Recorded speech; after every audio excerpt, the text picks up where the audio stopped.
I said that the stock market is expensive. However, first day of 2000, I put out a memo called bubble.com, which talked about the excesses that I thought were taking place in the tech stocks, and it turned out to be right. And then the memos began to attract attention. 25 years later, on the first day of this year, I put out a memo called On Bubble Watch. I said that the stock market is expensive and factoring in optimism. And I said lofty, but not nutty. I think in June, I put out a memo called The Calculus of Value.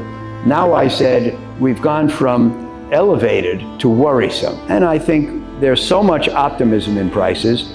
The average price earnings ratio on the S&P is quite high relative to history. And there's so much enthusiasm about AI, and so much is riding on AI, the future of the economy, all this money that's being spent on capital expenditures, and of course the level of the stock market, the S&P dominated by 7 tech companies, the Magnificent Seven, which account for roughly 40% of it and most of the gains. However, it's not the worst I've ever seen.